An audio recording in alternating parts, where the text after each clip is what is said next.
La grande salle des congrès était pleine à craquer, affichant une densité de foule jamais vue pour un rassemblement de ce genre dans toute l'histoire du continent.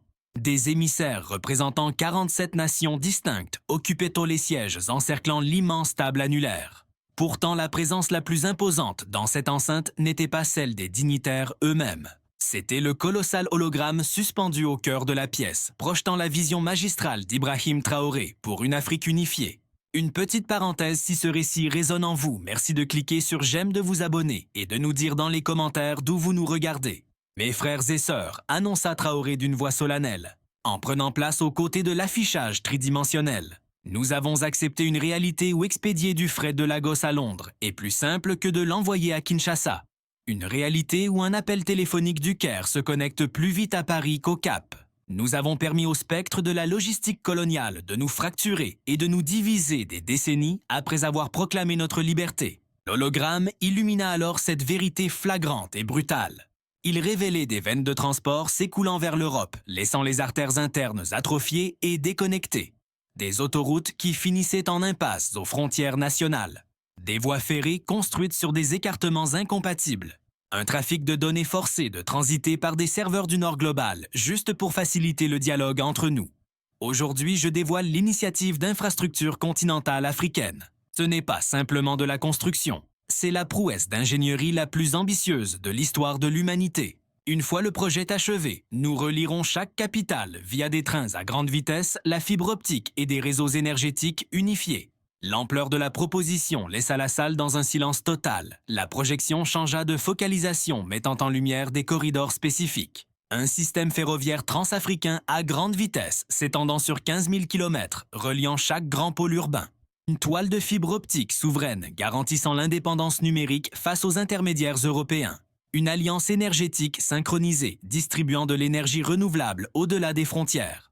Un réseau de voies navigables panafricaines intégrant nos grands fleuves et nos lacs pour le commerce. Et un cadre logistique complet pour le libre-échange doté de centres de distribution stratégiques dans chaque zone. Pourtant, si les spécifications techniques étaient inspirantes, les prévisions financières furent le véritable choc pour l'Assemblée. Le commerce intra-africain ne représente actuellement que 18% de notre commerce total, insista Traoré. Avec cette infrastructure, nous prévoyons une montée à 75% en une décennie, générant 2,3 000 milliards de dollars d'échanges internes annuels. Le président sud-africain Cyril Ramaphosa se pencha pour intervenir dans la discussion. Ibrahim, les obstacles techniques et d'ingénierie sont monumentaux. Vous nous proposez de traverser des déserts impitoyables, de gravir des chaînes de montagnes et d'abattre des murs politiques qui tiennent depuis des générations. C'est précisément pour cela que cela n'a jamais été fait, rétorqua Traoré. Mais la technologie a évolué. Et plus crucial encore, notre mère patrie a évolué. Nous possédons la maîtrise technique, les capitaux et la volonté politique pour accomplir ce qui n'était qu'un fantasme il y a 20 ans. Le président nigérian Bola Tinubu aborda alors le sujet brûlant que tout le monde avait en tête. Le coût de cette initiative sera stratosphérique. Qui va financer tout cela ? Un sourire complice traversa le visage de Traoré. C'est là tout le génie de cette stratégie. Président Tinubu, nous ne mendions pas de capitaux, nous les déployons. L'hologramme bascula sur des graphiques financiers qui arrachèrent des murmures de stupeur dans l'Assemblée. Le Fonds de souveraineté des ressources africaines, bâti sur l'évaluation équitable de nos minerais, détient désormais 847 milliards de dollars. Une fois fusionnés avec les fonds souverains des États membres, nous disposons de plus de 1200 milliards de dollars prêts à être investis. Pour la première fois, notre continent possède les richesses accumulées pour financer sa propre renaissance, sans avoir à s'incliner devant des prêteurs étrangers. Toutefois, le président Hakainde Hichilema de Zambie exprima l'inquiétude silencieuse du groupe. Ibrahim, un changement d'une telle ampleur bouleverse toute l'architecture du commerce mondial.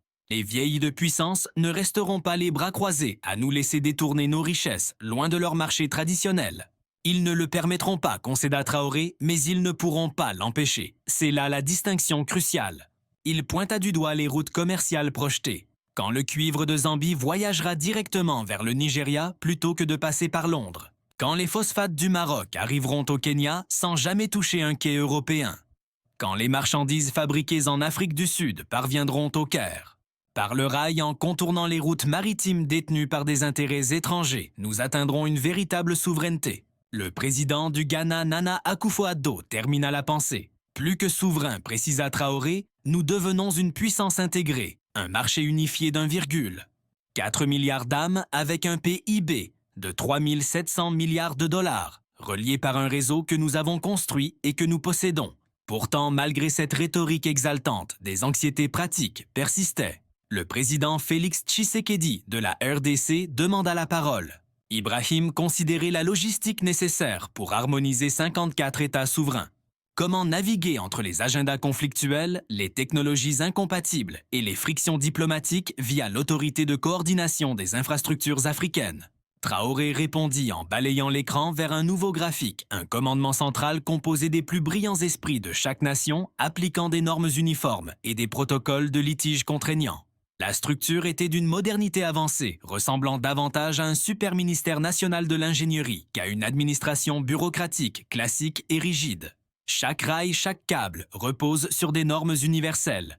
Chaque corridor est conçu pour servir le bien commun et l'intérêt collectif. Chaque dollar investi renforce l'ensemble et pas seulement les parties isolées. Le président rwandais Paul Kagame, pragmatique comme à son habitude, est allé droit au but. Quel est le calendrier exact? La première phase sera-t-elle vraiment lancée dans 6 mois? Le train à grande vitesse reliant l'Afrique de l'Ouest de Dakar à Lagos, en passant par Ouagadougou, Accra et Abidjan, sera opérationnel dans 4 ans. La phase 2, le corridor oriental allant du Caire au Cap traversant Addis Abeba, Nairobi et Johannesburg, sera achevée dans 6 ans. La phase 3, l'intégration centrale reliera les 2 axes via Kinshasa-Yaoundé et N'Djamena. La connectivité totale sera atteinte en 8 ans. Ce calendrier agressif a immédiatement suscité le scepticisme parmi les technocrates présents dans la salle. Ibrahim a averti le président Ramaphosa, même avec un capital infini, la prouesse physique consistant à poser des rails à travers le Sahara, la forêt du Congo et les sommets éthiopiens est. C'est déjà résolu, l'a coupé Traoré, déclenchant une nouvelle présentation visuelle. La technologie maglev japonaise pour les sables, la maîtrise norvégienne des tunnels pour les hautes terres et l'expertise chinoise. Nous n'essayons pas de réinventer la roue en matière de transport. Nous façonnons simplement la technologie existante pour conquérir les défis uniques de notre terrain accidenté. Il s'agit d'adapter des systèmes avancés à notre sol, tout en garantissant qu'ils restent entre nos mains. Pourtant, la véritable onde de choc a frappé lorsque Traoré a dévoilé le plan de coopération internationale. Dans ce nouveau cadre, les entités étrangères n'interviennent ni comme banque, ni comme maître. Ce sont strictement des mercenaires contractuels rémunérés pour leur savoir-faire, rien de plus. Chaque route, chaque rail et chaque port reste une propriété 100% africaine. C'était un changement de paradigme complet, rejetant les capitaux étrangers chargés de dettes en faveur d'un modèle basé sur le service. Nous achetons la compétence, mais nous gardons les clés. Le président kenyan William Ruto a immédiatement saisi le poids stratégique massif de cette proposition. Ibrahim a-t-il dit, vous esquissez un avenir où l'Afrique se dresse comme l'égal de la Chine, des États-Unis et de l'Europe, plutôt que de s'incliner comme une subordonnée. Précisément, nous cessons d'être une simple carrière de ressources pour le reste du monde.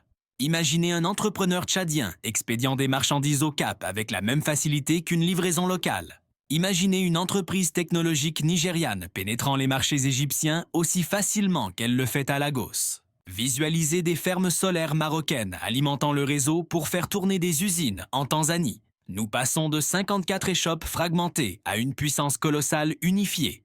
Le président Tinubu a conclu ainsi, alors que la gravité de cette transformation s'installait dans la salle. Traoré a alors lâché la pièce finale et la plus audacieuse du puzzle. Cette infrastructure n'est que le socle. Il a déclaré que l'objectif ultime est une union économique africaine totale. Un marché centralisé, une monnaie unique et une voix unifiée sur la scène mondiale. Cependant, à l'insu des dirigeants présents, 3 grandes puissances mondiales observaient chaque mouvement. Chacune avait déjà élaboré des plans d'urgence pour faire dérailler l'initiative continentale d'infrastructures avant qu'elle ne puisse forger l'Afrique en un concurrent économique redoutable. La lutte pour le destin du continent était déjà en cours à 3000 km de là, à Pékin, où le comité permanent du bureau politique chinois tenait une réunion d'urgence. Ils ont examiné attentivement les renseignements en direct diffusés depuis Accra. À l'intérieur de Zhongnanhai, des projections holographiques affichaient la même carte d'infrastructure qui avait ébloui les dirigeants africains. Mais ici, l'ambiance n'était pas à l'espoir, mais à une profonde appréhension. Camarade secrétaire général, a commencé le ministre des Affaires étrangères Wang Yi en brisant le silence. Si cette initiative africaine décolle, elle bouleversera complètement notre stratégie des nouvelles routes de la soie à travers le continent. Le président Xi Jinping a scruté les données avec sa concentration analytique froide habituelle. Quantifier l'impact a-t-il exigé? Actuellement, 67% de toute l'infrastructure africaine dépend de nos prêts de nos constructeurs et de nos machines. Cette structure assure une dépendance qui s'aligne sur nos objectifs à long terme. La proposition de Traoré couperait ce lien définitivement. Les retombées économiques seraient massives. La dépendance à l'égard de l'infrastructure chinoise a été le pilier de l'influence mondiale de Pékin, rapportant à la fois des profits financiers et un poids géopolitique. Le ministre du Commerce est intervenu, de plus un réseau logistique africain fluide. Weinersans Agisgar. Créer un marché unifié capable de rivaliser avec notre propre secteur manufacturier. Avec une main-d'œuvre et des matériaux moins chers sur place, ainsi qu'un accès au marché interne, les chaînes d'approvisionnement mondiales pourraient abandonner la Chine pour l'Afrique. Elle s'est reculée, pesant la menace générationnelle. Quelles sont nos contre-mesures? Wang Yi a levé 3 doigts. Nous avons 3 voies distinctes. La déstabilisation économique, la subversion technique ou la cooptation stratégique. Elle a hoché la tête. Développé. D'abord, la déstabilisation. Nous tirons parti de notre emprise sur les nations débitrices pour provoquer des crises budgétaires, les forçant à revenir vers des projets gérés par la Chine et à s'éloigner du plan continental. Deuxièmement, la subversion. Nos contrats existants nous donnent accès à des sites critiques, nous permettant de faire dérailler subtilement les progrès de l'ingénierie via des dysfonctionnements d'équipement, des cyberincursions ou des goulots d'étranglement logistique. Enfin, il reste l'option de la cooptation. Nous suggérons de rallier leur initiative, mais en apparence selon leurs conditions, tout en positionnant la Chine comme une alliée plutôt que comme une menace systémique. Un lourd silence envahit la pièce alors qu'elle pesait le pour et le contre. À l'autre bout du monde, à Washington, une réunion d'informations radicalement différente se déroulait derrière les murs blindés du Pentagone. Le secrétaire à la Défense Lloyd Austin faisait le point avec le président Biden sur ce que les analystes du renseignement qualifiaient de plus grand bouleversement tectonique de la puissance économique depuis la fin de la guerre froide.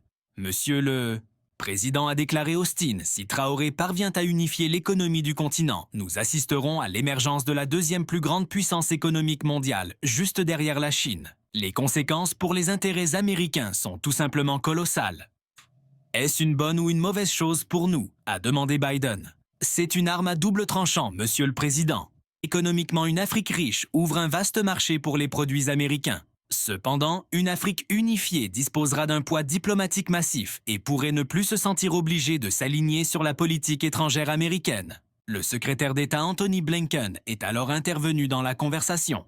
Le problème n'est pas leur richesse, monsieur le président. La question est de savoir avec qui ils s'allient. Cette union se forgera-t-elle en partenariat avec l'Occident ou en opposition frontale à celui-ci? Biden a baissé les yeux sur le dossier détaillant le plan directeur de Traoré. Où en sommes-nous actuellement avec ces projets? A-t-il demandé. Essentiellement nulle part, monsieur.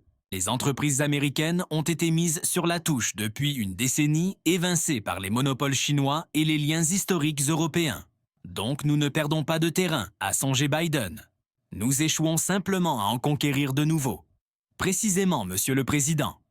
Ce recadrage changeait la donne du tout au tout. Au lieu de voir l'unité africaine comme un danger, il commençait à la percevoir comme une opportunité inexploitée si elle était bien gérée. Quelle est la stratégie département d'État? A demandé Biden. Blinken a tourné la page vers ses recommandations. Nous y allons à fond, on mise tout. Nous soutenons publiquement l'intégration en offrant une coopération technique de haut niveau, accompagnée d'une aide financière substantielle et d'un soutien diplomatique à l'ONU. Austin, cependant, restait méfiant. Gardez à l'esprit qu'un continent doté d'une logistique fluide peut mobiliser des forces militaires bien plus efficacement qu'aujourd'hui. Cela risquerait de créer des alliances disjointes susceptibles d'entraver les initiatives de défense américaines à travers le continent. Ou peut-être que cela rendra le concept même d'intervention américaine en Afrique totalement obsolète. Biden réfléchissait pesant la gravité de ce changement. Pourtant, les véritables ondes de choc se faisaient sentir à Bruxelles où une réunion d'urgence du Conseil européen faisait face à ce qu'ils considéraient comme un coup fatal porté à leur survie économique. Le président français Emmanuel Macron s'est adressé à la salle, la voix tendue par une inquiétude contenue. « Chers collègues, soyons clairs. Si cette unification commerciale africaine devient une réalité, la France va se saigner. Nous parlons d'environ 127 milliards d'euros chaque année. C'est une richesse qui transite actuellement par des réseaux que nous contrôlons. Le chancelier allemand Olaf Scholz a levé les yeux de son dossier, le visage sombre et fermé. Emmanuel a raison. Les données pour l'Allemagne peignent exactement le même tableau inquiétant. Nous sommes confrontés à une hémorragie collective de plus de 400 milliards d'euros par an si le continent redirige ses chaînes d'approvisionnement loin des ports européens. Cependant, la présidente de la Commission, Ursula von der Leyen, regardait au-delà des bilans comptables vers l'horizon. Le danger n'est pas seulement financier, il est profondément géopolitique. La stature de l'Europe sur la scène mondiale a toujours reposé sur notre influence sur les nations africaines. S'ils atteignent une véritable souveraineté économique, l'Europe sera rétrogradée du rang d'acteur mondial à celui de simple autorité régionale. La première ministre italienne Giorgia Meloni a terminé la pensée avec gravité. Les retombées stratégiques seraient catastrophiques pour notre position internationale. Sans notre mainmise préférentielle sur les ressources africaines, notre place à la table mondiale se réduit considérablement. Alors, quelle était la marche à suivre, a exigé Macron. Le Premier ministre néerlandais Mark Rutte avait analysé les renseignements et a secoué la tête. Nous avons les mains liées, Emmanuel. Nous ne pouvons pas contrer l'offre de Traoré car il vend une véritable indépendance, une liberté vis-à-vis des systèmes mêmes dont nous dépendons. Nous avons prospéré sur leur fragmentation. Lui, il construit leur unité. Ce sont des avenirs inconciliables. Un lourd silence s'est abattu sur la salle, alors que les chefs d'État européens réalisaient que l'ère de l'influence facile touchait à sa fin. Pendant ce temps, à des milliers de kilomètres de là, à Ouagadougou, le capitaine Ibrahim Traoré étudiait les plans de la phase initiale du réseau transcontinental lorsque la ligne sécurisée en provenance du Ghana s'est allumée. « Monsieur le Président », la voix de Nana Akufo-Addo était tendue. Nous avons heurté un mur avec l'initiative du train à grande vitesse. Un mur, a demandé Traoré. C'est du sabotage, purement et simplement. Le système ferroviaire fourni par nos partenaires chinois a dysfonctionné simultanément sur 3 chantiers distincts. Nos techniciens confirment qu'il s'agissait d'un coupe-circuit activé à distance. Traoré a ressenti une vague froide de validation. C'était précisément le genre d'ingérence qu'il avait prédit de la part des puissances terrifiées par l'unité africaine. À quel point le retard est-il grave? Nous envisageons un retard de 6 mois au strict minimum. Et franchement, capitaine, nous recevons des rapports identiques du Sénégal et de la Côte d'Ivoire. C'est une opération de sabotage parfaitement synchronisée. En moins d'1 heure, la salle de crise a été littéralement submergée d'alertes rouges provenant des 4 coins de l'Afrique de l'Ouest. Des machines vitales tombent en panne sur les lignes d'approvisionnement. L'infrastructure numérique est en train de s'effondrer brutalement et les prêts bancaires s'évaporent comme par enchantement. Il tente d'étouffer ce projet dans l'œuf, a fait remarquer le ministre des Infrastructures d'un ton grave en parcourant des yeux les rapports chaotiques qui s'empilaient devant lui. Mais Traoré ne s'était pas lancé dans cette arène les yeux fermés. Il avait anticipé et simulé ce scénario précis dans ses moindres détails stratégiques. Exécuter le protocole indépendance, a-t-il ordonné sans la moindre hésitation. C'était là son plan de contingence ultime, sa réponse définitive. Un virage complet vers un développement purement africain. Plus aucun entrepreneur étranger, uniquement des ingénieurs africains, des capitaux africains et une industrie africaine souveraine. Monsieur le Président, l'ingénieur en chef nous met en garde, passer au protocole indépendance, repousse nos délais de 18 mois et gonfle le budget de 40%. C'est un bien maigre prix à payer pour notre souveraineté totale, a rétorqué Traoré avec une fermeté inébranlable. Ce qui est crucial, c'est de prouver que ce continent peut forger son propre acier et poser ses propres rails sans avoir à mendier des technologies extérieures. Cette décision audacieuse s'est révélée être un véritable coup de maître politique. En forçant le continent à puiser dans ses propres ressources, le sabotage qui devait les briser allait au contraire catalyser l'industrialisation massive de l'Afrique. Mettez-moi en ligne avec les géants du rail en Afrique du Sud, les pôles technologiques au Nigeria et les magnates de la construction au Maroc immédiatement. Nous bâtissons l'Afrique avec des mains africaines. Pourtant, alors même que les nouveaux ordres partaient, un appel est survenu menaçant de renverser tout l'échiquier géopolitique. L'écran affiché Maison-Blanche.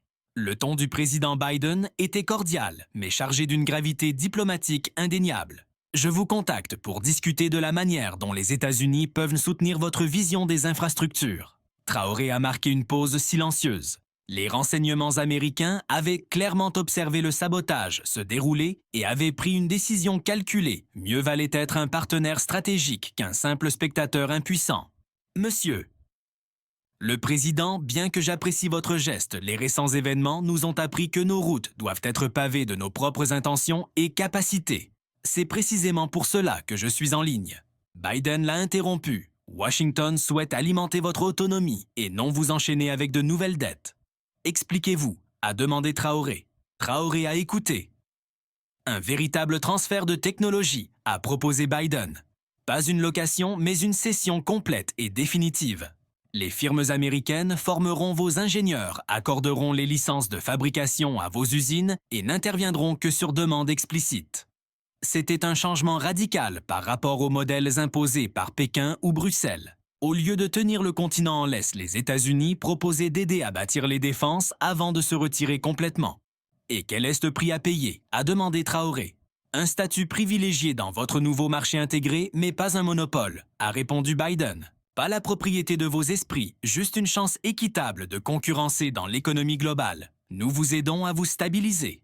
La proposition était alléchante, mais Traoré restait un soldat aguerri. Il savait que les grandes puissances offrent rarement des cadeaux sans conditions cachées.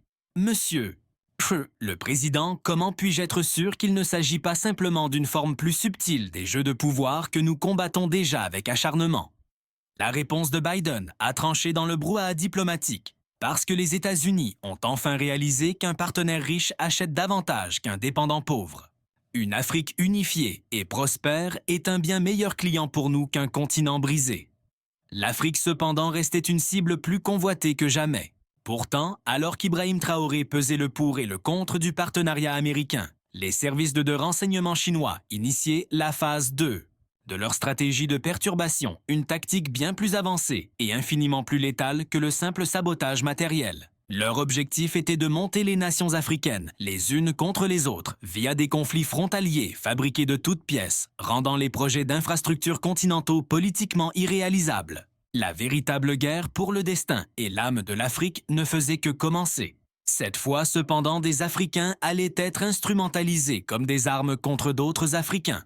2 semaines après la proposition américaine, Ibrahim Traoré a été réveillé à 4 heures du matin par des appels urgents sur ligne sécurisée provenant de 3 capitales africaines. Les renseignements qu'il allait recevoir dévoileraient la manœuvre de déstabilisation la plus complexe et machiavélique jamais lancée contre l'unité africaine. Président Traoré. La voix du président zambien Hichilema grésillait à l'autre bout du fil avec angoisse. Nous sommes en crise majeure. Des troupes congolaises auraient bon franchi notre frontière et capturé les mines de cuivre de Kunga. Le président Tshisekedi prétend que nous les avons invités. Une déclaration qui est totalement fausse et mensongère. Avant que Traoré ne puisse répondre, une deuxième ligne a clignoté en urgence, c'était le président Tshisekedi de la République démocratique du Congo. Ibrahim, des unités zambiennes ont pris d'assaut notre avant-poste à Sakana. Nous avons riposté en légitime défense et pourtant, ils nous accusent d'invasion. Le 3e appel provenait du président Kenyan Ruto. Président Traoré, il y a quelque chose qui ne tourne pas rond. Nous avons intercepté des signaux militaires anormaux, indiquant des manœuvres synchronisées à travers plusieurs frontières africaines. Cela ne ressemble pas à des escarmouches spontanées. Traoré a immédiatement convoqué un conseil virtuel d'urgence avec ses officiers supérieurs de renseignement et les principaux dirigeants du continent. Ils ont mis à jour un chef-d'œuvre de manipulation stratégique. Monsieur le Président a exposé son chef des renseignements, les yeux rivés sur les écrans. Les données satellitaires révèlent des mouvements d'équipement qui contredisent totalement les rapports officiels de conflit sur le terrain.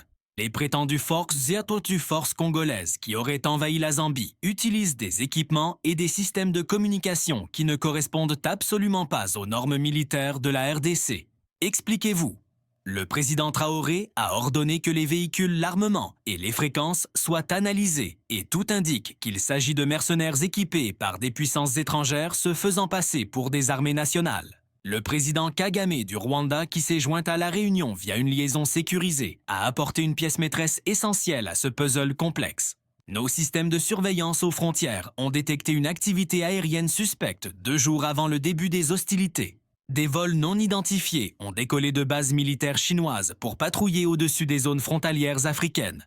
L'image de la situation devenait de plus en plus nette. Il ne s'agissait pas de différents Africains naturels. C'était une crise fabriquée de toutes pièces conçue pour tuer dans l'œuf les projets d'infrastructures continentaux et les rendre politiquement morts dès le départ. Cependant, un tel niveau de sophistication implique nécessairement une collusion observée entre de multiples agences étrangères. Le président Ramaphosa d'Afrique du Sud a noté la présence de matériel chinois de communications européennes et de logistique satellitaire américaine. Traoré a alors compris qu'il faisait peindre face à une coalition sans précédent de puissances mondiales liées par un intérêt commun: stopper l'intégration africaine. Il transforme nos frontières en armes contre nous, a-t-il déclaré avec fermeté en fabriquant des conflits pour faire paraître nos infrastructures dangereuses, voire impossibles à réaliser. Nos yeux sont ouverts. Ouédraogo, le chef des renseignements de Traoré, a lâché une véritable bombe lors de son rapport. Monsieur, les interceptions indiquent que la phase 2 implique des conflits ethniques provoqués destinés à déclencher une crise des réfugiés et ainsi submerger totalement nos réseaux de transport. Le plan était diabolique: semer le chaos pour faire passer l'unité africaine pour un catalyseur d'instabilité plutôt que de prospérité économique. Mais Traoré avait prévu ce degré d'ingérence sophistiqué. Depuis des mois, il bâtissait le protocole Unité, un mécanisme permettant d'authentifier instantanément les manœuvres militaires africaines. Activer le réseau de vérification militaire africain, a-t-il ordonné immédiatement. Ce réseau constituait un lien en temps réel connectant les centres de commandement africains pour vérifier instantanément les opérations transfrontalières. Si des troupes prétendant représenter un État africain étaient actives sur le territoire d'un voisin, leur légitimité pouvait être confirmée en quelques minutes seulement. En moins de 2 heures, le système avait exposé la nature artificielle de chaque affrontement signalé sur le terrain. Les unités congolaises en Zambie ne sont pas des militaires de la RDC. Le président Tshisekedi a confirmé que le commandement n'a aucune trace d'opération sur le sol zambien et les troupes zambiennes attaquant les positions de la RDC ne sont pas les nôtres. C'est vérifié. Le président Hichilema a déclaré que des imposteurs utilisent des uniformes contrefaits pour imiter nos forces. Des renseignements similaires ont afflué des régions frontalières à travers tout le continent. Des unités fantômes lourdement armées par des puissances étrangères incitaient également à des conflits violents entre nations africaines. Tout cela pour justifier l'abandon des projets d'intégration. Ce niveau de sophistication hurle une coordination au niveau étatique, a noté le président Tinubu du Nigeria. De multiples agences de renseignement conspirent activement pour déstabiliser l'Afrique. Mais le président Traoré exécutait déjà la phase suivante du protocole Unité des opérations conjointes africaines pour identifier et liquider ces unités fantômes. Toutes les nations membres coordonneront immédiatement la sécurité aux frontières. Toute unité non vérifiée par notre réseau doit être traitée comme un infiltré étranger et éliminée sur le champ. La réponse fut rapide et létale. En l'espace de 24 heures, les forces conjointes africaines ont identifié et neutralisé 17 unités rebelles distinctes opérant à travers le continent. Pourtant, la révélation la plus choquante a fait surface lors de l'interrogatoire serré des infiltrés capturés. Monsieur le colonel Ouédraogo a rapporté que les agents capturés ont confirmé une collusion formelle entre les services de renseignement chinois, européens et américains. Ils se sont vus assigner des cibles distinctes, mais synchronisées avec précision pour maximiser le chaos. Ils avaient différents objectifs. Les agents chinois étaient chargés de saboter les infrastructures critiques. Les agents européens se concentraient sur sur la création de crises de réfugiés pour justifier des interventions humanitaires extérieures. Pendant ce temps, les agents américains travaillaient à repérer et démanteler les capacités militaires africaines susceptibles de menacer de futures incursions. La révélation était stupéfiante. Les 3 grandes puissances mondiales avaient coordonné leurs opérations anti-africaines, tout en prêchant publiquement leur soutien au développement de l'Afrique. L'offre de partenariat du président Biden n'était qu'un simple écran de fumée, alors que la poussière était à peine retombée sur le scandale du sabotage américain. Pourtant, alors même que le président Traoré commençait à assimiler le poids de cette trahison perçue, un communiqué crypté est arrivé bouleversant complètement le récit. La dépêche provenait directement du directeur de la CIA, William Burns. Monsieur le président Traoré, on pouvait y lire « Les agents que vos forces ont détenus n'agissaient pas sur ordre du gouvernement des États-Unis. Ces actions ont été exécutées par une cellule dissidente, opérant entièrement en dehors de la surveillance présidentielle. Le président Biden n'avait absolument aucune connaissance préalable de ces opérations noires. Le rapport de renseignement allait plus loin dans les détails. Nous avons des preuves concrètes que des éléments rebelles identiques se sont infiltrés au sein des services secrets chinois et européens. La conspiration que vous avez découverte n'est pas une guerre de gouvernement contre gouvernement. Il s'agit d'une coordination entre des syndicats du crime organisé nichés au cœur même des institutions étatiques. C'était soit un véritable cours magistral de manipulation psychologique, soit la révélation terrifiante que l'État profond et sa conspiration née de leur précédent bras de fer avec le groupe Wagner avaient métastasé pour devenir cette vaste campagne de sabotage du réseau électrique. Ces mêmes réseaux de type mafieux, ceux-là même qui avaient autrefois tenté de détourner les organismes internationaux, étaient désormais en train de gangrener nos agences de renseignement de l'intérieur. Le président Traoré a alors réalisé que l'image globale qui se dessinait sous ses yeux était bien plus complexe et bien plus meurtrière que tout ce que l'on avait pu redouter jusqu'ici. Les attaques contre le réseau électrique ne relevaient pas de la grande stratégie d'État. Non, c'était de la corruption pure et simple du vol organisé. Elles étaient orchestrées par ce même cercle criminel transnational qui avait par le passé tenté de lancer une prise de contrôle hostile sur les institutions mondiales. Ils ont évolué après que nous avons réduit en cendres leur dernière opération, a clarifié le colonel Vulov lors d'une liaison vidéo classifiée depuis Moscou. Puisqu'ils ne peuvent plus contrôler les institutions du sommet vers la base, ils s'infiltrent désormais comme des parasites dans les appareils de sécurité nationale. Pour lancer des missions qui servent uniquement à remplir leur compte en banque tout en se faisant passer pour des opérations de défense nationale légitimes. Vulov, qui s'était hissé à la tête de la toute nouvelle agence internationale de lutte contre la corruption, traquait les mutations de ce syndicat du crime depuis leur dernière défaite. Les ressortissants chinois que vos troupes ont appréhendés ne répondent absolument pas aux ordres de Pékin, a-t-il affirmé. Ils obéissent à des parrains du réseau incrusté au sein des services de renseignement chinois qui utilisent leurs insignes officiels comme boucliers pour couvrir leurs entreprises criminelles. Le président Biden, rejoignant la ligne sécurisée, a corroboré ces découvertes avec des renseignements provenant directement des agences américaines. Nous avons identifié et déraciné une faction au sein de notre propre communauté du renseignement qui menait des missions non sanctionnées à travers toute l'Afrique. Ces individus sont actuellement en détention provisoire et font face à de très lourdes accusations fédérales pour haute trahison.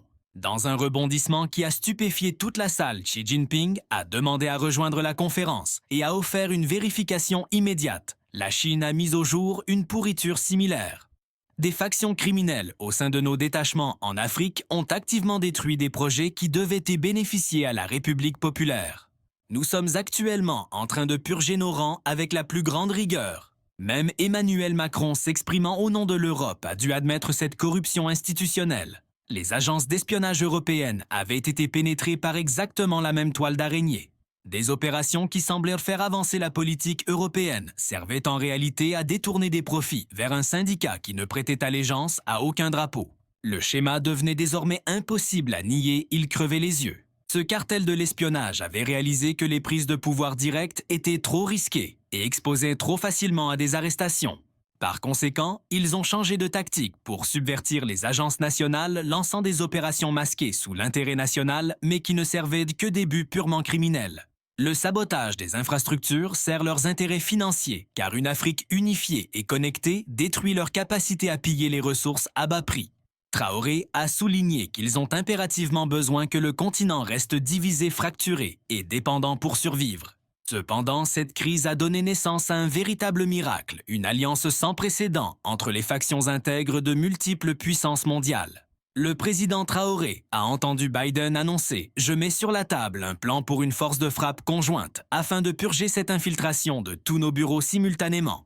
Nous avons besoin de mains propres à Washington, à Pékin, à Bruxelles et en Afrique, travaillant au diapason contre les parasites qui ont infesté nos gouvernements. » C'était une proposition historique. Des rivaux géopolitiques traditionnels s'unissant pour écraser une force de l'ombre qui menaçait chaque État souverain. Xi Jinping n'a pas hésité une seule seconde. La Chine soutient pleinement cette initiative. Permanente, ce réseau met en danger la stabilité chinoise tout autant qu'il menace la souveraineté africaine. Macron est alors intervenu, vous avez le soutien inconditionnel de l'Europe. Nous coordonnerons notre purge avec la vôtre. Mais l'esprit du président Traoré allait déjà bien au-delà du nettoyage immédiat. Il voyait là une opportunité unique de transformer le débat sur les infrastructures en quelque chose de visionnaire. Et si nous ne nous contentions pas d'extirper le cancer, a-t-il demandé.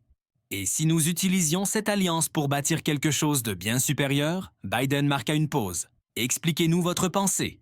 Je parle d'une intégration mondiale des infrastructures, a répondu Traoré avec conviction.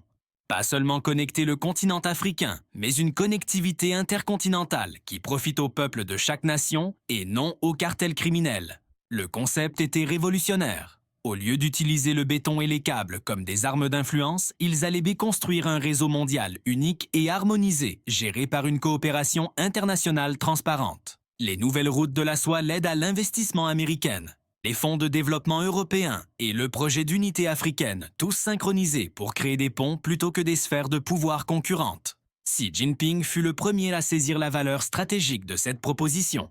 Un développement coordonné éliminerait les doublons et ne coûterait qu'une fraction de ses projets concurrents. Biden acquiesça ajoutant que cela favoriserait un véritable partenariat plutôt que l'ancienne dynamique de clientélisme. Macron se fit l'avocat du diable concernant le cauchemar logistique, mais admit que le résultat en vaudrait largement la peine. Traoré délivra alors l'argument décisif, le coup de grâce. Plus important encore, un réseau partagé et transparent est impossible à détourner pour ces criminels. 6 mois plus tard, Ibrahim Traoré montait à la tribune lors de la session inaugurale du Conseil de coordination des infrastructures mondiales à Genève. Les délégués venus de 147 nations différentes ont rempli la salle pour assister au lancement de l'effort collaboratif le plus audacieux de l'histoire humaine. Aujourd'hui, la voix de Traoré a commencé à résonner dans l'hémicycle. Nous prouvons que les nations peuvent construire plutôt que conquérir. Nous démontrons que les infrastructures peuvent combler nos divisions. Nous faisons la preuve que l'entraide rapporte bien plus que l'hégémonie ne pourra jamais le faire. Le plan d'intégration mondiale qui a surgi des cendres de la crise était d'une ambition absolument stupéfiante. La phase 1, une intégration continentale totale pilotée par le leadership africain. Le continent africain se dresse désormais uni. À l'est, la matrice de connectivité asiatique est synchronisée par Pékin. L'Union européenne supervise l'expansion de l'intégration à travers l'Occident, tandis que les États-Unis harmonisent le réseau hémisphérique dans les Amériques. La phase 2 s'inaugure l'ère des ponts intercontinentaux. Le tunnel du détroit de Gibraltar relie l'Afrique à l'Europe. Le pont de la mer Rouge unit l'Asie et l'Afrique. Un tunnel nord-atlantique connecte l'Amérique à l'Europe, le tout soutenant un système ferroviaire mondial à grande vitesse. La phase 3 lance les protocoles unifiés, le maillage Internet planétaire. Des liaisons continentales directes et un réseau électrique intégré facilitant l'échange d'énergie renouvelable ainsi qu'un cadre de transport unifié. Des infrastructures standardisées mènent à un commerce mondial rationalisé et à des échanges fluides à travers les mastes terrestres. Les syndicats de l'ombre ont tenté de semer la discorde, pleinement conscients que notre unité demeure notre arme la plus redoutable. Le président Traoré a déclaré que leur plan de sabotage ne faisait d'un que nous forcer à réaliser que la collaboration rapporte des dividendes bien plus grands que la rivalité. Les prévisions économiques n'étaient rien de moins que révolutionnaires. L'intégration des infrastructures mondiales devrait augmenter le commerce mondial de 340%, réduire les coûts de transit de 60% et générer 200 millions de nouveaux emplois sur chaque continent participant.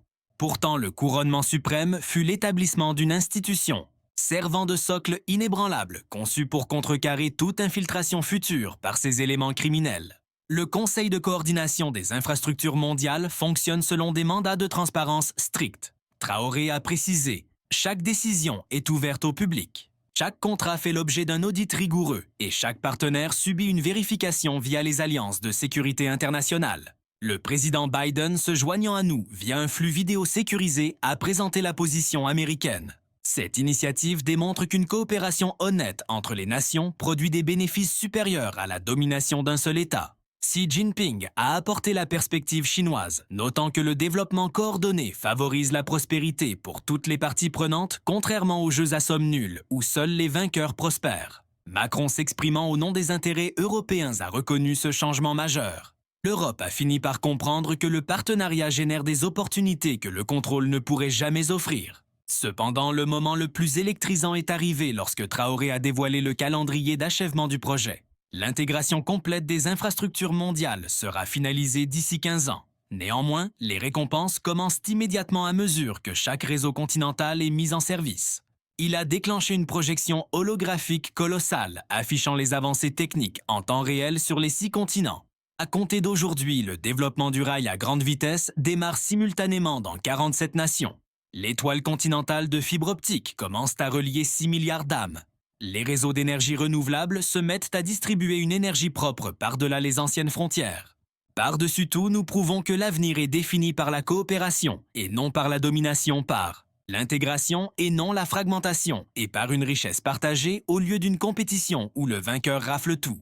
5 ans plus tard, Ibrahim Traoré se tenait à l'intérieur du centre névralgique du réseau d'infrastructures continentales africaines à Addis Abeba, observant des flux de données qui étaient inconcevables à peine une décennie auparavant. Sur les écrans panoramiques qui l'encerclaient, la métamorphose était évidente dans chaque statistique. Le commerce intra-africain avait bondi de 847%. Le PIB continental avait plus que doublé, atteignant 8,7 000 milliards de dollars. La connectivité des infrastructures a révélé que 94% des villes africaines étaient d'être désormais reliées par des trains à grande vitesse. Concernant l'accès à Internet, 98% des Africains étaient connectés à la matrice de fibre continentale.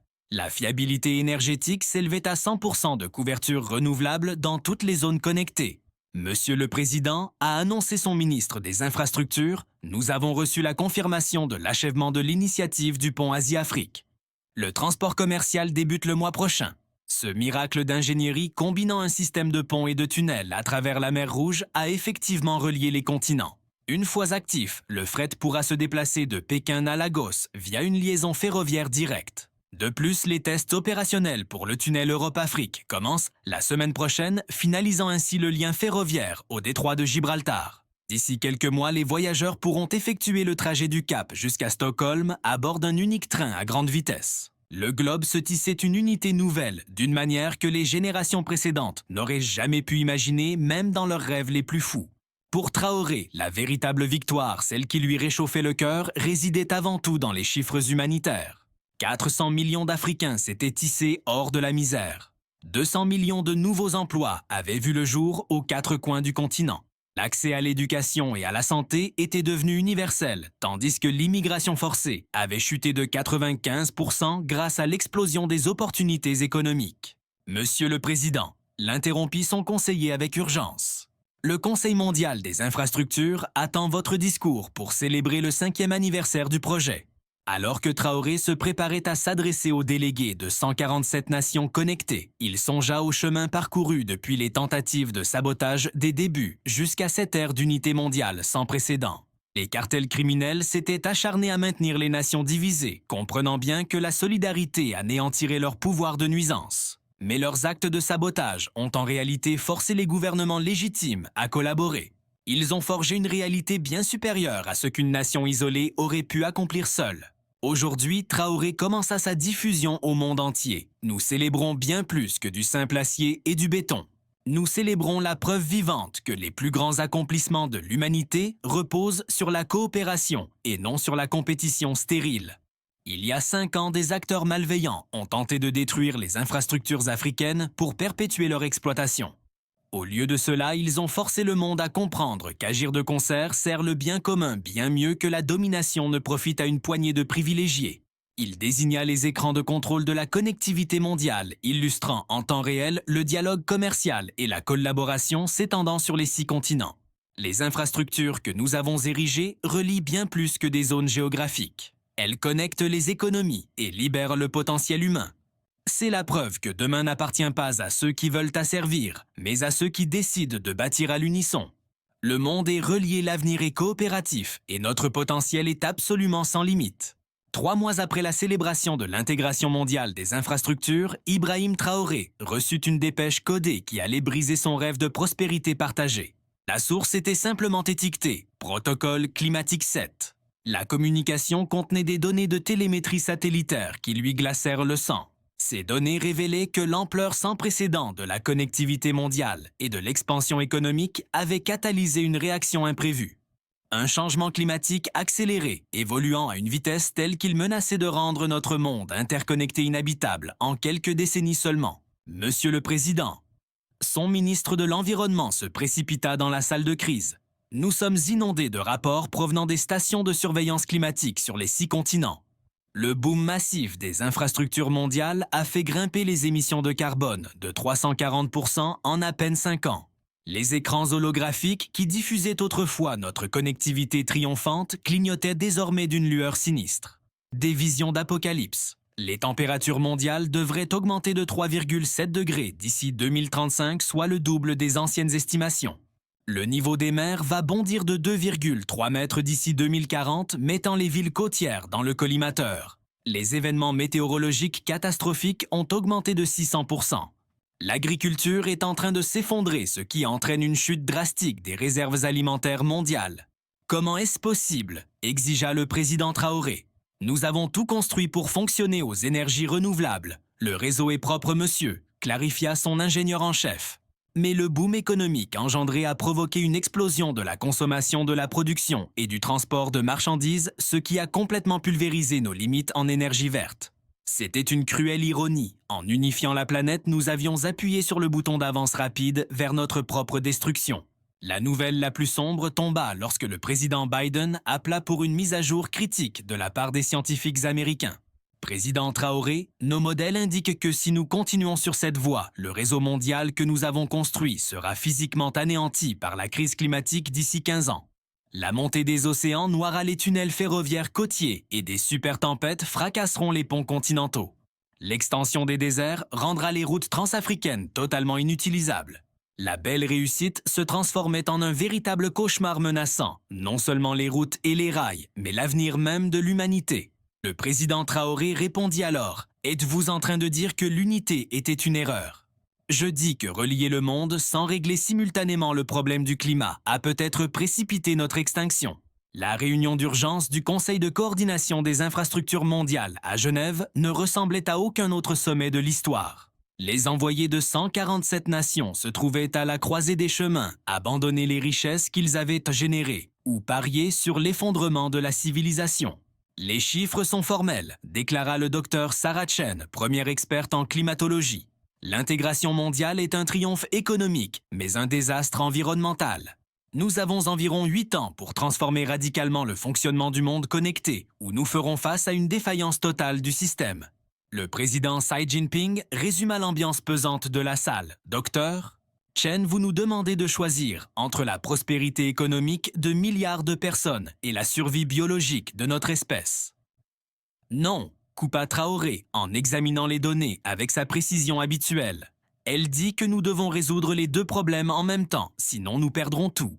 Il se leva de son siège et fit quelques pas mesurés en direction de la carte holographique qui représentait le réseau mondial. Et si la coopération même qui a causé tout ce gâchis était en réalité la clé pour le réparer?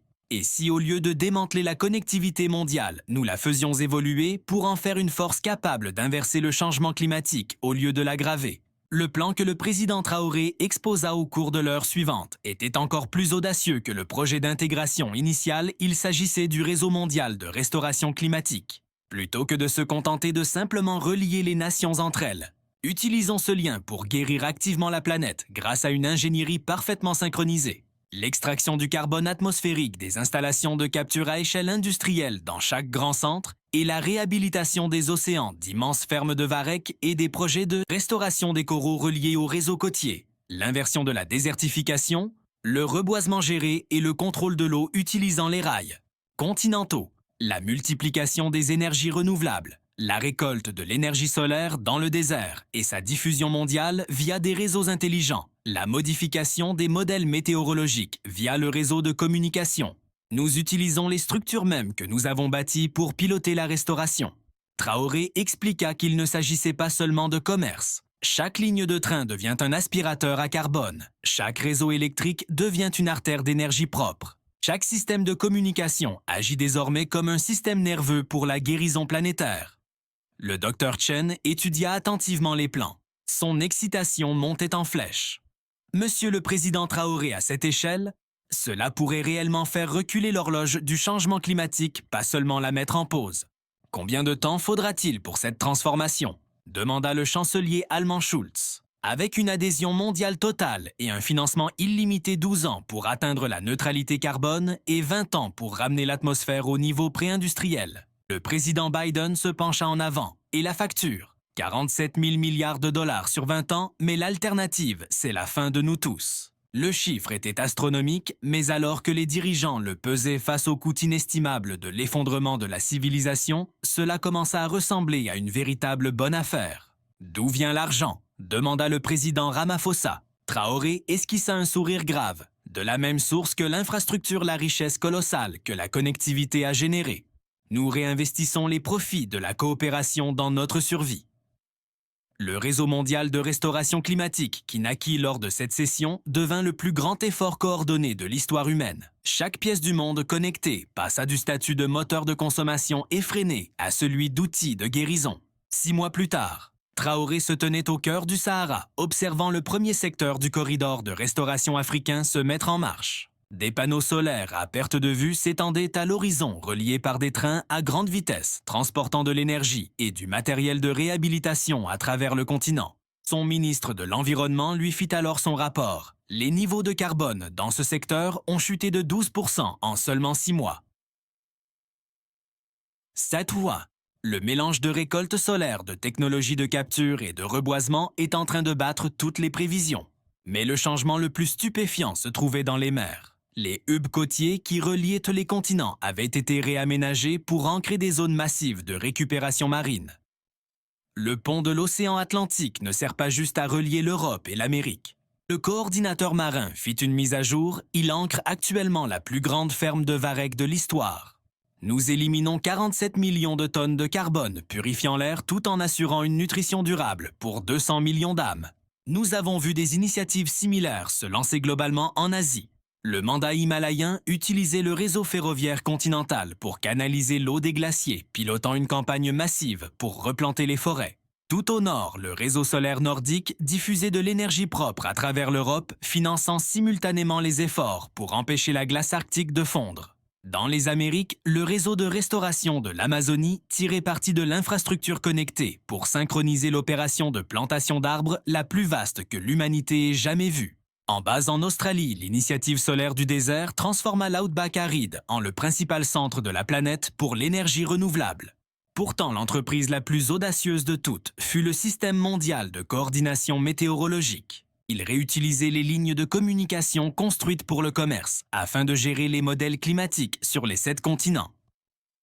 Nous faisons bien plus que simplement relier des marchés, déclara Traoré lors de la diffusion mondiale marquant la première année de l'agenda de restauration. Nous sommes en train de recoudre les systèmes naturels que la négligence humaine a déchirés. Les données dépassaient même nos prévisions les plus folles. La production mondiale de carbone chuta de 67% en seulement 18 mois. Pour la première fois depuis que la machine à vapeur a changé le monde, les niveaux de carbone atmosphérique diminuaient. Nous avons constaté une baisse de 34% des événements météorologiques catastrophiques. La hausse des températures mondiales ne s'est pas contentée de se stabiliser, elle a commencé à refroidir. Mais la véritable victoire, souligna Traoré, est la preuve que travailler ensemble guérit les blessures infligées par notre compétition. 5 ans après cette session d'urgence, Ibrahim Traoré regardait dehors depuis le pont orbital de la Station mondiale de surveillance climatique. De cette hauteur, la transformation se dressait comme un monument vivant de ce qu'une humanité unie était capable de construire. Le monde en contrebas affichait la récolte d'une coordination sans précédent. Des corridors verts et des zones de reboisement étreignaient les rails tissant des ceintures forestières continues à travers chaque masse terrestre. Le réseau bleu a vu nos océans renaître avec une vie marine qui prospère désormais de manière spectaculaire autour des infrastructures sous-marines. Les déserts n'étaient plus des terres arides et désolées, mais de vastes fermes solaires alimentant ce renouveau mondial sans précédent. Nous avons atteint une harmonie météorologique totale, géré les climats mis fin aux tempêtes et apporté la pluie bienfaisante exactement là où il le fallait. Monsieur le Président, le commandant de la station, a annoncé que le dioxyde de carbone atmosphérique est officiellement repassé sous les 350 parties par million.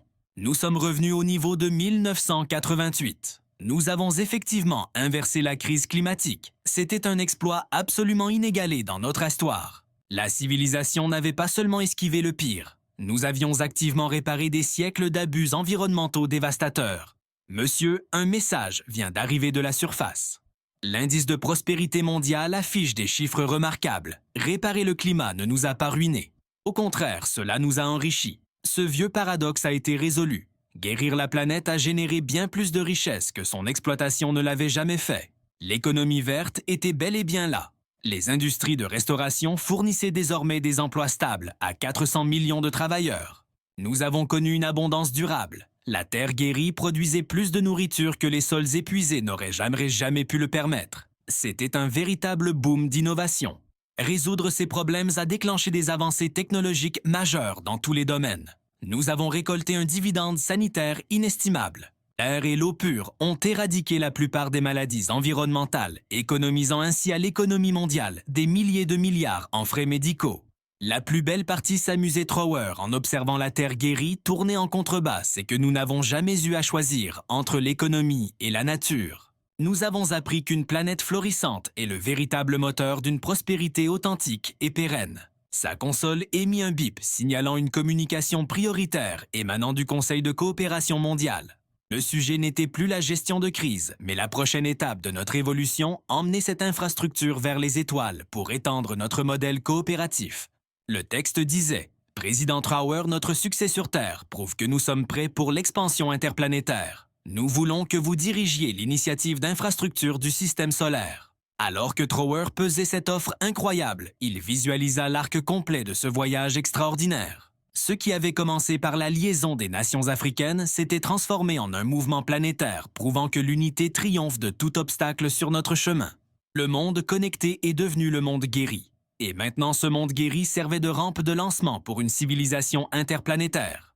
Tout cela découlait de la simple conviction que nous construisons bien mieux ensemble que nous ne le faisons séparément. 10 ans plus tard, Ibrahim Trower se tenait à la barre du premier hub spatial de l'humanité, positionné au point de Lagrange L5 entre la Terre et la Lune. À travers les hublots massifs, il contemplait la réalisation d'un rêve né dans les villes africaines et qui traversait désormais le vide spatial. Le réseau d'infrastructures du système solaire drapait l'espace telle une toile cosmique tissée d'ambition et d'unité. L'ascenseur spatial Terre-Lune avait transformé l'accès lunaire en un trajet quotidien d'une banalité routinière. Le système de transit Mars-Terre disposait de vaisseaux rapides réduisant le voyage à 30 jours. Le réseau minier d'astéroïdes utilisait des drones pour nourrir notre expansion avec des ressources illimitées. Le réseau de collecte solaire déployait des panneaux massifs pour moissonner l'énergie directement à la source du Soleil. La matrice de communication interplanétaire nous gardait connectés instantanément à travers tout le système. Monsieur, le président, le coordinateur de l'infrastructure spatiale, lui fit un point. Le rail colonial de Mars est opérationnel. Ici, nous transportons du fret des mines de glace polaire jusqu'à l'équateur en 14 heures chrono. Mais Trower regardait déjà au-delà de ces merveilles d'ingénierie. Sur ses écrans, il suivait les bouleversements sociaux et économiques majeurs que cette infrastructure avait rendus possibles. La Terre était désormais un jardin paradisiaque abritant 12 milliards de personnes dans le confort, l'industrie lourde étant délocalisée sur des plateformes orbitales. La restauration était si totale que la planète était devenue plus sauvage et plus belle qu'elle ne l'avait été depuis des siècles. La Lune était devenue notre usine où les industries lunaires fabriquaient absolument tous des vaisseaux spatiaux aux biens de consommation courante. La fabrication des biens était alimentée par les rayons illimités du Soleil et de vastes réserves minérales. Mars, jadis un désert rouge et stérile, verdissait rapidement. Son ciel était dominé par des processus atmosphériques reliés par des réseaux continentaux terraformant l'environnement pour soutenir des millions de colons. Loin dans la ceinture, les syndicats miniers d'astéroïdes de Dhaka, reliés par des lignes de transit à hypervélocité, produisirent des matières premières infinies pour alimenter cette croissance incessante. Les données financières n'étaient rien de moins que miraculeuses, dépassant toutes les attentes. En s'asseyant avec son stratège économique en chef, le président reçut la confirmation que ce réseau interplanétaire avait généré une richesse jugée inimaginable il y a seulement 10 ans. Les chiffres étaient absolument époustouflants. Le produit intérieur brut du système solaire atteignait désormais 847 000 milliards par an. La population humaine avait grimpé jusqu'à 15,7 milliards d'âmes réparties sur 47 colonies distinctes. Nous générions 10 000 fois plus d'énergie renouvelable que la Terre n'en avait jamais consommé dans son histoire. À toutes fins utiles, les ressources étaient infinies. L'innovation technologique progressait à une vitesse fulgurante du jamais vu auparavant. Pourtant, pour le président Trower, la véritable victoire résidait dans le progrès social. Nous avions atteint l'abondance universelle. Pas une seule âme à travers l'immensité du système solaire ne manquait de repas, d'un toit décent, d'une scolarité appropriée ou de soins médicaux. Les opportunités étaient littéralement sans limite. Le boom colossal des infrastructures cosmiques avait donné naissance à des milliards de carrières, libérant ainsi tout le potentiel inexploré de l'avancement humain. C'était une véritable renaissance culturelle où la richesse et une connectivité profonde déclenchaient un âge d'or d'expression artistique, de percées scientifiques majeures et de pensée philosophique. La paix était devenue la norme absolue. L'impératif de survie pure face au vide spatial avait forcé les factions rivales à travailler comme un seul homme, effaçant efficacement tout conflit entre les communautés. Monsieur le Président commença son assistant, en l'interrompant respectueusement. La délégation de l'initiative d'exploration interstellaire est arrivée. Ils attendent votre dernier mot pour le lancement vers Alpha du Centaure. L'ultime frontière était enfin à portée de main. La maîtrise des infrastructures de notre propre système solaire avait transformé le rêve d'atteindre d'autres étoiles, passant d'une simple possibilité théorique à une certitude absolue. Traoré parcourut le dossier du projet inaugural de travaux publics interstellaires de l'humanité. Un immense vaisseau de génération conçu pour ancrer un hub logistique à mi-chemin vers Alpha du Centaure. C'était la clé de voûte qui ferait de la colonisation d'autres systèmes solaires une réalité concrète. Le plan exact qui avait uni le continent africain et plus tard le globe tout entier.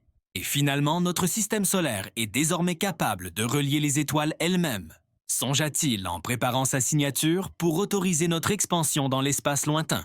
On remit à Traoré un communiqué de dernière minute qui ramenait tout à la source. Il provenait de l'université Ibrahim Traoré, à Ouagadougou-Foyer, d'une nouvelle génération de brillants ingénieurs africains qui dessinaient les navires mêmes destinés à transporter l'humanité dans le cosmos. Président Traoré commençait la dépêche. Le corps étudiant souhaite vous informer que ce vaisseau amiral interstellaire sera baptisé Unité continentale.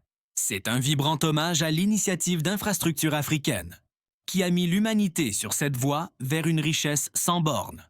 En contemplant la tapisserie stellaire qui allait bientôt tomber sous l'influence humaine, Traoré médita profondément sur cette incroyable odyssée. Tout cela découlait d'une conviction fondamentale. Les nations d'Afrique avaient bien plus à gagner en se donnant la main qu'en se battant pour des miettes. Cette simple idée a fleuri en un réseau continental qui a fait évoluer l'Afrique d'un simple puits de ressources à une puissance mondiale de production incontournable. Ce triomphe régional est devenu le modèle d'un réseau mondial reliant chaque pays dans une toile de gain partagée.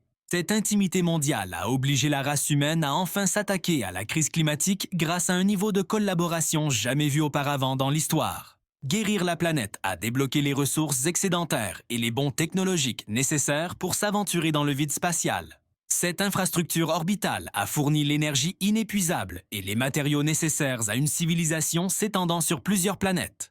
Et maintenant, maîtriser notre arrière-cour solaire déverrouillait la porte vers les étoiles et le potentiel illimité de notre espèce. Monsieur demanda son assistant, quel est votre message pour l'initiative interstellaire? Traoré esquissa un sourire apposant son nom sur le feu vert de la plus grande expédition de l'humanité. Dites-leur que la route de Ouagadougou à Alpha du Centaure n'est que le prologue. Lorsque nous troquons la rivalité pour la collaboration, lorsque nous choisissons les ponts plutôt que les murs, et lorsque la richesse collective l'emporte sur la vieille mentalité du gagnant rafle tout, les réalisations humaines ne connaissent aucune limite. Il garda le silence, fixant l'abîme stellaire sans fin. L'univers est immense, mais le pouvoir de l'unité humaine est plus grand encore. Le cosmos détient de nombreux secrets, pourtant une espèce unie génère plus de potentiel que la galaxie elle-même ne peut en contenir. Aujourd'hui, nous donnons le feu vert au premier cadre pour le voyage en espace lointain. Demain, nous commencerons à relier les constellations. Avec le temps, nous réaliserons que la logique même qui a relié les métropoles africaines unira les civilisations galactiques ensemble. Alors que le signal d'approbation rayonnait à travers le réseau solaire, lançant notre prochain pas de géant Traoré songea à la leçon vitale de cette longue marche historique. L'infrastructure la plus critique que nous ayons jamais construite n'était pas faite d'asphalte d'acier ou de vaisseaux spatiaux. C'était l'architecture de la collaboration, la toile invisible de confiance d'objectifs communs et de gains mutuels qui a permis tous les autres triomphes. Du cœur du Burkina Faso jusqu'aux confins de la galaxie de l'unification d'un continent, à l'expansion dans le vide, le fondement est resté constant. L'humanité ne débloque son véritable pouvoir que lorsque nous choisissons de construire à l'unisson plutôt que de lutter dans l'isolement. L'horizon infini nous appelait et nous étions prêts à y faire face comme une seule espèce solidifiée, liée à travers les années-lumière par une simple vérité révolutionnaire, la collaboration conquiert tout. Si cette vision a défié votre Perspective sur le pouvoir, l'unité ou le destin de l'Afrique, laissez un commentaire. Abonnez-vous pour plus de récits qui creusent plus profond que le cycle quotidien des nouvelles. Et si vous défendez un avenir bâti sur le partenariat plutôt que sur la domination, restez connectés juste. Ici,